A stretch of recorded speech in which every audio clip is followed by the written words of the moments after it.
और संतों की कृपा से जीवन में कितना परिवर्तन आता है व्यास जी, इसका मैं आपको कोई प्रमाण नहीं दूंगा। मैं आपको कोई किसी और दूसरे की कहानी नहीं सुनाऊंगा, मैं तो अपनी कथा कहता हूं। व्यास जी बोले आप क्यों? बोले हां, कि हम पुरातीत भवे भवम मुने दास्यास्तु कस्याश्चन वेदवादिनाम। मैं पूर्व जन्म में एक दासी का पुत्र था महाराज। मेरी मां अनपढ़, बड़ी अशिक्षित, बड़ी सीधी सादी, लेकिन परिस्थिति यह बन गई महात्मा जी, व्यास जी, कि मेरा जन्म हुआ, मेरे पिताजी मर गए। अब लो, एक तो अनपढ़ माता, उसका में इकलौता बेटा, इधर बेटे के जन्म की खुशी, उधर पति के मरने का दुख। मेरी मां क्या करती? मुझे पाला, उसको लगा कि समाज में बड़ी विकृति है, पता नहीं लोगों का कैसा भाव रहे।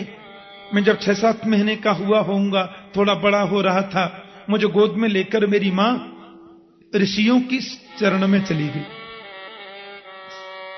ये सभी ऋषि सदगृहस्थ ऋषि थे, बड़े वेदवादी ऋषि।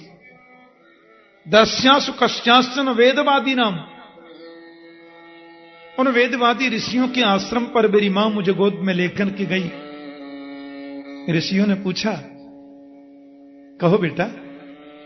बोले बाबा, पति रहे नहीं, नन्हा सा बालक है, समाज से डर लगता है, बस आप जो सेवा बताएंगे मैं सेवा करती रहूंगी, मुझे तो 2 वक्त का प्रसाद चाहिए। संतों की आंखों में आंसू आ गए। बेटी अंदर जाओ, हमारी धर्मपत्नी है, हमारे बाल गोपाल हैं। अब उन ऋषि पत्नियों से तुम पूछ लो, जो सेवा तुम्हें मिले वो सेवा करके तुम सानंद आश्रम में रह सकती हो बेटी। क्योंकि आश्रम का मतलब क्या है? जैसे आपने देखा हो, कभी लोग धूप में चल रहे हैं, बड़ी तेज धूप है, नीचे से पैर जल रहे हैं, ऊपर से सिर जल रहा है, पसीने पसीने हो रहे हैं। आपको दिखाई दिया दूर कोई बहुत बड़ा वटवृक्ष है, उसकी बड़ी दूर दूर तक छाया है, उसके नीचे आप जैसे पहुंचे और पहुंचते ही आपने कहा आहा, श्रम गया, परिश्रम गया। तो आह श्रमः गतः, जहां जाने पर श्रम चला जाए, आनंद की अनुभूति हो जाए, उसी को आश्रम कहते हैं। बोलो जय श्री कृष्ण। संसार का कोई भी श्रम, संसार का कोई भी ताप जहां अपना प्रभाव न दिखा पाए, उसको आश्रम कहा जाता है। मेरी माता को उन ऋषि पत्नियों ने गौ सेवा दे दी। बेटी तुम यहां गौ सेवा करो, गौ माता का दूध दुहना, गाय को चारा देना, ये सब सेवा करो और आनंद से रहो। प्यार से बोलो जय श्री कृष्ण। मैं भी धीरे धीरे बड़ा हो रहा था, माता का हाथ बटाने लगा। अब मैं बड़ा क्या, मैं तो किशोर होने लगा। ऋषियों ने मेरा नाम रामदास रख दिया है, कोई दास रख दिया। मुझे मन में बड़ी प्रसन्नता होती थी। एक बार वहां और ब्रह्मवादी ऋषि सत्संग के लिए पधारे। आपने देखा होगा चातुर्मास में, बरसात के 4 महीनों में संत लोग एक जगह बैठ के सत्संग करते हैं। अब वो ऋषि लोग जो आए थे, परम मनीषी संत विद्वान, मैं उनकी सेवा भी करने लगा। मुझे बड़ा प्यार करने लगे, बड़ा दुलार करने लगे, उनका आशीर्वाद मिलने लगा। संतों का आशीर्वाद मिले तो भगवंत आशीर्वाद तुम्हें खोजने की जरूरत नहीं है, वो ऑटोमेटिक आएगा। बोलो जय श्री कृष्ण। अब मुझे ऐसा लगने लगा कि कथा सुनते सुनते सुनते सुनते मुझे लगा कि संसार तो सपना है, दुनिया तो सपना है। कि कथा से जीवन में परिवर्तन आ गया और मैं उन संतों के चरण दबाता, उनके पत्तल पे जो शीत प्रसादी बचती। मुझे याद है मैं जब छोटा था ना, एक बार सुदामा कुटी में कथा की मैंने। ये बातें आज से 26 वर्ष पहले। सुदामा कुटी में एक संत थे, टाट बाबा, अब हैं कि नहीं मालूम नहीं। वो संत अपने चरणों में बीछियां पहनते थे संतों में घुंघरू पहनते थे, इतनी लंबी दाढ़ी और टाट पहनते थे। मुझसे बोले मुझे कथा सुननी है। मैंने कहा बाबा सुनाएंगे। तो वहां कथा हुई। अब कथा महाराज वो मैंने उनसे पूछने, बाबा तुम्हारी लंबी लंबी दाढ़ी है, बीछियां काय को पहनो, चूड़ी काय को पहनो? तो संत बोले नहीं। तीसरे चौथे दिन मैंने पूछा, बाबा आपने मुझे बताया नहीं? उनकी आंखों में आंसू आ गए और मुझसे बोले, बेटा हम राम जी की सखी हैं, हमारे तो राम ही सर्वस्व हैं। मिथिला की उपासना है ना, तो सखी भाव है। अब शरीर की दाढ़ी है तो बनी रहो। मुझे आश्चर्य लगा। तो मैंने देखा वो कथा के बाद में भंडारा हुआ। भंडारा होता है ना, तो मैंने उन संत को अपनी आंखों से देखा।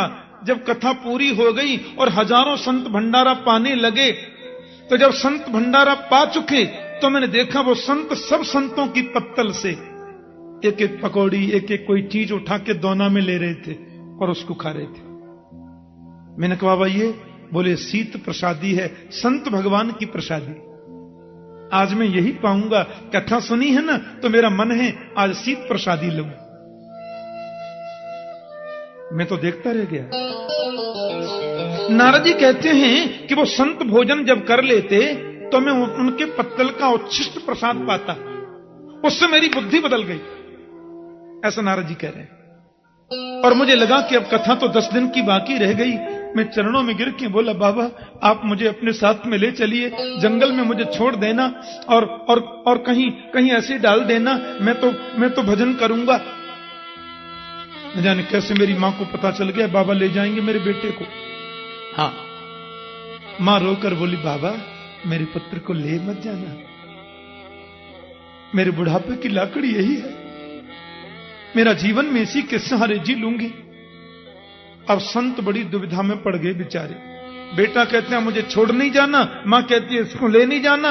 बेटा कहता है छोड़ गए तो मैं मर जाऊंगा, मां कहती ले गए तो मैं मर जाऊंगा। हे भगवान, संत बोले क्या करें? तो नारद जी कहते हैं सब संतों ने मुझे पास में बुलाया। बोले वत्स जिद नहीं करते। हाँ, तुम जानते हो माता प्रथम गुरु होती है, अपनी मां की सेवा करो। ये मां बहुत भोली है, इसकी सेवा से तुम्हें परम आनंद मिलेगा। रही आध्यात्मिक जगत की बात, तो हम तुम्हें प्रभु से मिलने का मंत्र देखे जाते हैं, और माताजी के शरीर का जब अंत हो जाए तो तुम स्वतंत्र हो बन जाने के लिए। अभी तो तुम मन को ही बन बनाओ। नारद जी कहते हैं वो जाने लगे तो मैंने उनके चरणों में प्रणाम करके पूछा, कुछ दे जाओ महाराज। तो संतों ने मुझे आशीर्वादात्मक मंत्र दिया। इसको बोलते हैं वासुदेव गायत्री। जैसे गायत्री मंत्र होता है ना, गायत्री मंत्र माइक पे बोलना मना है, इसलिए आपने देखा होगा कि पंडित जी लोग जब यज्ञ कराते हैं तो पूरे मंत्र वो जोर जोर से बोलते हैं, पर गायत्री मंत्र बोलने का टाइम जब आता है तो पंडित जी जो है वो मंत्र बोलते हैं मन ही मन में, खाली स्वाहा बोलते हैं जोर से बस। वेद का सर्वोच्च मंत्र है ना गायत्री मंत्र, उसको गोपनीय रखा जाता है, गुप्त रखा जाता है। तो जैसे वो गायत्री मंत्र है, ऐसे ये वासुदेव गायत्री मंत्र है, इसको बोल सकते हैं सब जगह। वैसे बोलना तो ये पवित्र अवस्था में चाहिए, पर उस गायत्री मंत्र की तरह इसमें इतने कठिन नियम नहीं है। उन संतों ने मुझे मंत्र दे दिया, नमो भगवते तुभ्यं वासुदेवाय धीमहि प्रद्युम्नाय अनिरुद्धाय नमः संकर्षणाय च। सुंदर मंत्र दे दिया। वासुदेव गायत्री नाम है इसका। एक बात कह दूं, ओम नमो भगवते वासुदेवाय, इस मंत्र का कलयुग में कोई 48 लाख बार जाप करे तो भगवान उसको दर्शन देते हैं। देखो ऐसा संतों ने आदेश किया है, ग्रंथों में लिखा है। ओम नमो भगवते वासुदेवाय मंत्र का 48 लाख बार कोई जाप करे तो गोविंद उसको दर्शन देते हैं। पक्की बात है, कन्फर्म। एक माता जी बोली, मारो के जावे आपा तो कल से शुरू कर दे सिया। मैंने कहा क्या कहा माता? अजी महाराज कल से शुरू कर देते हैं, 48 लाख में कौन लगती है, कुछ तकलीफ थोड़ा ही है, भगवान तो मिल जाएंगे। मैंने कहा कर लो। कब से कर रही हो? बोले कल से शुरू कर देंगे। हमने कहा पर दूसरा नियम तो आपने सुना ही नहीं। मैया बोली क्या? मैंने कहा जब तक 48 लाख मंत्र पूरे न हो जाएं तब तक भोजन करना मना है। मैया बोली तो आपा को नहीं कर सका, हमारे बस की को नहीं महाराज, आपा को नहीं कर सका। मैंने कहा तो गुड़ का पुआ है क्या, डबल बेड पर पड़े पड़े ही जप लोगी? हां, 48 लाख जब तक पूरे न हो जाएं तब तक जमीन पर सोना चाहिए, केवल फल और दूध ले। काम क्रोध आदि को मन में आने मत दीजिए। 48 लाख पूरे नहीं होंगे उससे पहले गोविंद न मिल जाए तो जो कहो सो करेंगे। बोलो जय श्री कृष्ण। पर करो इस नियम से। मसरत डाल दी, डबल बेड पे पड़े, आधी माला जप ली, फिर चैनल बदल दिया, फिर आधी माला ये कर ली, फिर चैनल दूसरा देख लिया। ऐसे थोड़ी मिलेंगे।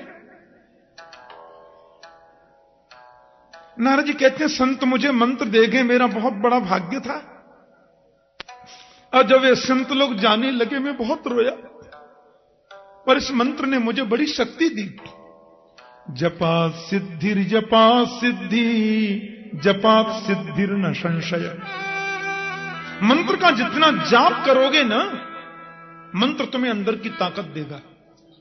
हां, मानसिक शक्ति, आध्यात्मिक शक्ति, आत्मिक शक्ति मंत्र देता है। नारद जी कहते हैं लेकिन मेरी मां, हे भगवान एक मिनट मुझे छोड़े नहीं। अरे रामदास कहां है? अरे मेरा पुत्र किधर है? अरे बेटे जाना नहीं। उसको लगता कहीं मैं भाग न जाऊं, क्योंकि मुझे बैराग्य चढ़ रहा था। व्यास जी एक दिन तो माला जपते जपते मैंने सोच लिया माता जी अब पधार जाए तो ही ठीक है। हां, मुझे ऐसा सोचना नहीं चाहिए था, पर बैराग्य आ रहा था। सोच लिया सो मां मर गई।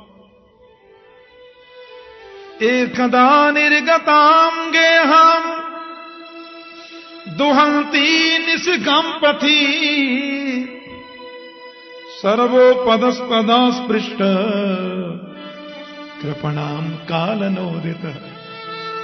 एक दिन मेरी माता गाय धोने के लिए गई, सो मां को काले नागर ने डस लिया और माता जी मर गई। मैंने तो इनको भगवान का अनुग्रह समझा, सीधा वन में चला गया और वहां जाकर के इसी मंत्र का मैंने जाप प्रारंभ कर दिया। 2 मिनट मेरे संग बहुत भाव से गाइए। हो सकता है नारद जी के संग हमको ही थोड़ा दर्शन हो जाए। माता की गोद में बैठे, क्या पता मां कृपा कर दे।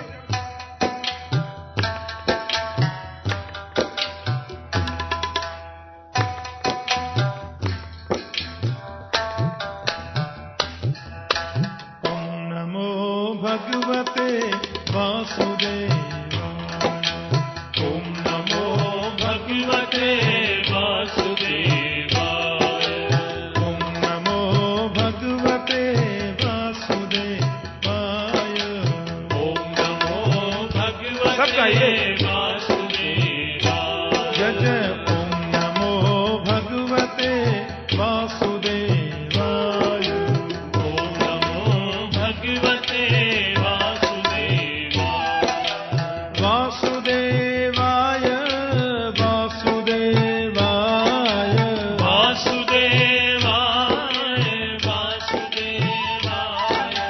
वासुदेवाय, वासुदेवाय, वासुदेवाय, वासुदेवाय, ओम नमो भगवते वासुदेवाय, ओम नमो भगवते वासुदेवाय, जय जय ओम नमो भगवते वासुदेवाय, गाइए भगवते वासुदेवाय, वासुदेवाय नंदनंदनाय, वासुदेवाय नंदनंदनाय, वासुदेवाय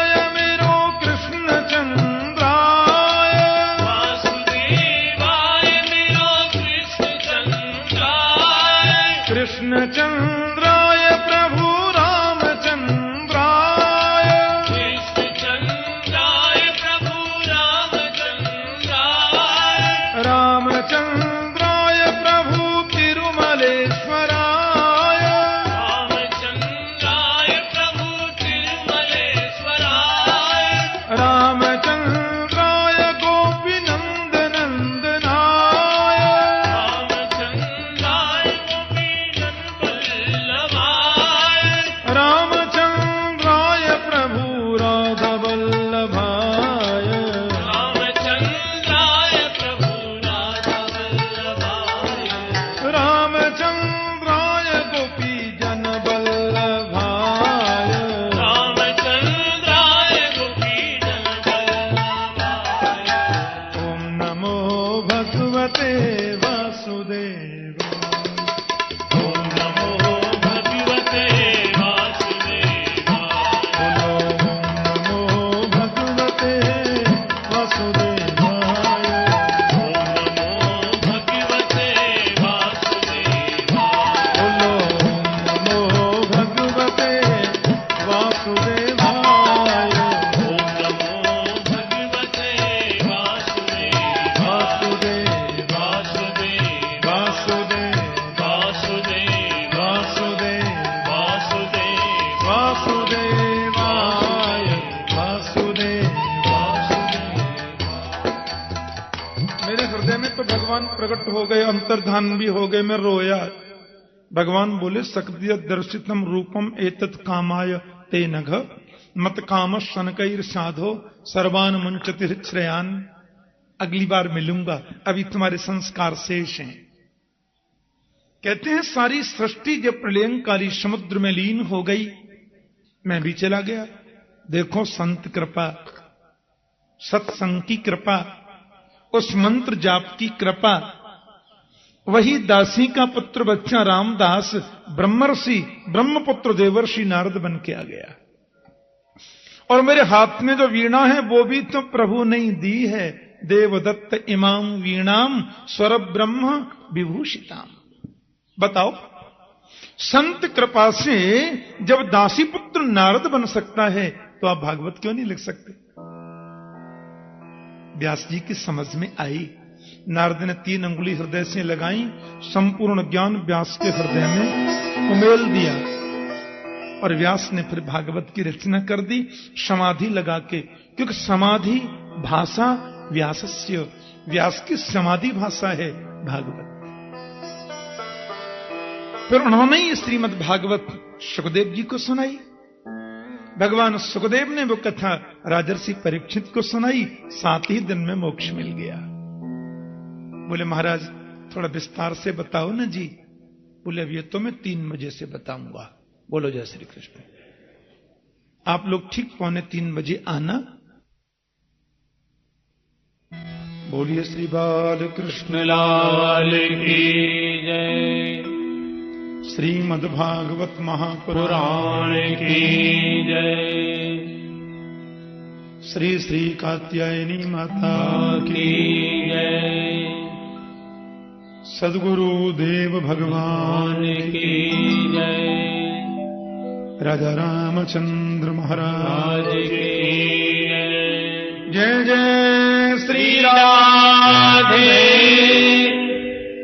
द्वारिकाधीश की जय।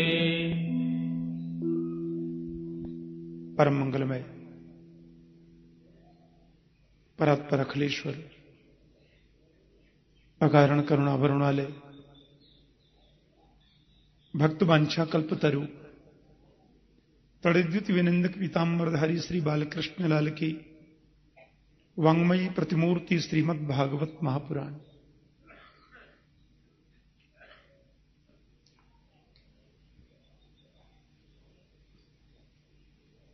माता कात्यायनी के चरणों में बैठकर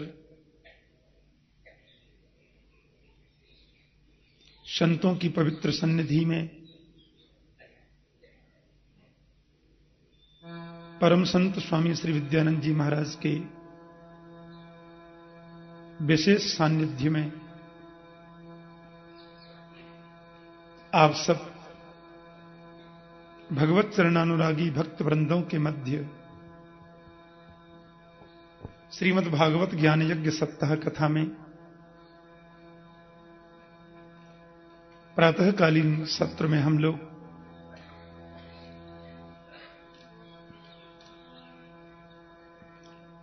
व्यास चरित्र श्रवण कर रहे थे। नारद के आशीर्वाद और पूर्ण सहयोग से भागवत की पवित्र दिव्य संरचना हुई। शौनकादि ऋषियों की पवित्र मंडली विराजित है। व्यास आसन पर परम वंदनीय संत श्री सूत जी महाराज आसीन हैं। ऋषियों के पवित्र प्रश्नों के उत्तर में बता रहे हैं। महर्षि वेदव्यास जी ने भागवत को लिखा तो सही, समाधि भाषा व्यासस्य, लेकिन प्रश्न यह हुआ कि भागवत सुनाऊं किसे? कौन ऐसा महापुरुष अध्ययन करने का अधिकारी है? ऐसा कौन है? नेत्र बंद करके अंतर हृदय में अपने आप को अंदर किया। भागना दो प्रकार का होता है, एक बाहर दौड़ते हैं, एक अंदर दौड़ते हैं। बहिर्मुखी वृत्तियां जब होती हैं व्यक्ति की, तो हर समाधान वो बाहर खोजता है, और वृत्तियां जब अंतर्मुखी हो जाती हैं तो समाधान अंदर ही खोजता है। और अंदर समाधान को खोजना ही अंतर्दृष्टि माना जाता है, जो आध्यात्मिक जगत में नितांत जरूरी है। महर्षि वेदव्यास के हृदय से आवाज निकली, एक ही तो है जिसने काम को जीता, क्रोध को जीता, और वो है महर्षि शुकदेव, आपका अपना पुत्र। उन्हीं को बुलाओ, भागवत का अध्ययन कराओ। क्योंकि व्यास बड़े ऊहापोह में थे, किसको सुनाऊं? यदि भृगु ऋषि को भागवत पहले सुनाऊं तो उन्होंने क्रोध को तो जीता नहीं। एक बार तो ऐसी स्थिति बन गई कि भगवान के वक्ष पर ही पाद प्रहार कर दिया, क्रोध को जीता नहीं। और यदि ऋषि विश्वामित्र को सुनाऊं तो क्रोध ऐसा कि वशिष्ठ के कितने पुत्र मार दिए, और काम ऐसा कि मैं इनका नाम की अप्सरा आई, सबकी एक किराए पे पानी फेर के चली गई।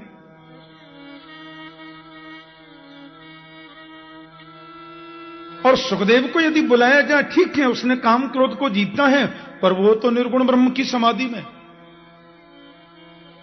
ब्रह्म की समाधि में बैठा है, निर्विकार हो गया है मन। अब क्या करूं? तो व्यास के अंतर हृदय से पुनः आवाज आई, 4 अंगुल की कौपीन भी जिसने नहीं पहनी, इतना बड़ा त्याग जिसके जीवन में है, उस सुखदेव को भी आकृष्ट करने की सामर्थ्य किसी में है तो मेरी गोविंद लीला में है, गोविंद के चरित्र में है। अब ये तो समस्या बड़ी विचित्र है ना, सुखदेव को बुलाया जाए कैसे? एक तो संस्कृत स्वयं में बड़ी मीठी भाषा है, इससे मीठी दुनिया में कोई भाषा नहीं। और एक बार संस्कृत का चस्का जिसको लग जाए ना, उसको और कुछ अच्छा लगता नहीं। हां, और उसमें भी भागवत के मंत्र, बाप रे, अनूठे। कई बार तो मुझसे विदेशों में लोग कहते हैं, ठाकुर जी आप संस्कृत जब श्लोक गाते हैं ना, तो भले ही समझ में कम आता हो, लेकिन इच्छा होती है सुनते ही रहें। ये श्लोकों की महिमा है, भागवत के संस्कृत मंत्र हैं ही ऐसे। अब समस्या हो गई। महर्षि वेदव्यास ने अपने शिष्यों को बुलाया, नन्हे ब्रह्मचारियों को, और बोले जहां सुखदेव समाधि में हैं वहां तुम ये मंत्र गाना, शायद वो आ जाए। विश्वास इसलिए है कि कृष्ण चरित्र है, ये बड़े बड़ों को पछाड़ देता है। बोलो जय श्री कृष्ण। हाँ। मधुसूदन सरस्वती पाद कहते हैं एक बार वृंदावन आगे गलती से, और एक बार यहां आ जाए कोई फिर मत पूछो। हाँ, फिर तो बार बार खींचता है। और मधुसूदन सरस्वती पाद जब वृंदावन आए, यहां 2, 4, 5 दिन रह गए। वेदांत के परम उपासक अब लौट करके जैसे ही बनारस में गए तो मन कहता चलो वृंदावन, मन कहता चलो वृंदावन। अपने मन को कहते नहीं नहीं मुझे वृंदावन नहीं जाना, फिर मन कहता चलो वृंदावन। तो अपने मन को समझाते रेचेत कथयामि ते हितमिदम् वृंदावने चारयन् वृंदम कोपि गवम नवम बुध निभो बंधुर्न कार्यस्त्वया सौंदर्यामृतमुद्गिरद्भिरमितः सम्मोह्य मंदस्मितैः रेषत्वां तव वल्लभांश्च विषया ना सुक्षयम निश्चते। अरे मन वृंदावन जाने की बात मत करे, नहीं जाना। अब ध्यान करने बैठे तो वही टेढ़ी टांग वाला दिखे। हे भगवान क्या करूं? मन कहता चलो वृंदावन, अपने मन से कहता ठीक है तू कहता है तो वृंदावन चलूंगा, पर वहां जाकर एक बात का ध्यान रखना। मन कहता जो कहोगे सब मानूंगा। बोले वहां वो काली कमली वाला जो है ना नन्हा सा गोपाल, उससे बंधुता मत करना, मित्रता मत कर लेना। मन कहता है तुम चलो तो सही, उसकी ओर हम देखेंगे ही नहीं। तो फिर दूसरा मन कहता है अरे देखोगे कैसे नहीं, एक बार देख जो लिया है वही खींच रहा है। अब दिन रात मन को समझाएं, कहता है चलो, फिर आगे वृंदावन। 2 दिन रह के फिर चले गए काशी। किसी संत ने पूछा क्या बात है, बड़े उदास लगते हो आजकल, तुम तो काशी में वास करते थे निष्ठा से। संतों में बड़े बड़े प्रामाणिक संत मधुसूदन सरस्वती। मधुसूदन सरस्वती पाद बोले अब मुझे लगता है काशी छोड़नी पड़ेगी। क्यों? बोले दिल में घुस गया टेढ़ी टांग वाला कि वैराग्य वीथी पथिकैरुपास्य। अपने मन की बात कह रहे हैं कि वैराग्य वीथी पथिकैरुपास्य स्वराज्य सिंहासन लब्ध दीक्षा पर सठेन केनापि वयम हठेन दासी कृता गोप वधू बिटेन। हे भगवान, मधुसूदन सरस्वती संत से रोते हुए बोले मैं तो वैराग्य वीथी पथिकई रूपास्य, वैराग्य की वीथियों के पथिकों का उपासक था। स्वराज्य सिंहासन लब्ध दीक्षा, अहम ब्रह्मास्मि तत्त्वमसि प्रज्ञानम ब्रह्म अयम आत्मा ब्रह्म, इसकी दीक्षा ले चुका था। पर क्या बताऊं, गलती से एक बार वृंदावन चला गया। अजी हुआ क्या, सठेन केनापि वयम हथेन। कैसा संबोधन किया गोपाल के लिए। उस गोप बधूटी के बालक ने, किसी सठ ने हठ पूर्वक मुझे ऐसा दास बना लिया कि अब मैं कहता हूं कृष्णात् परम किमपि तत्त्वम् अहम् न जाने। उससे बड़ा भी कोई परम तत्व है जब मुझे नहीं मालूम। अब तो वही खींच रहा है।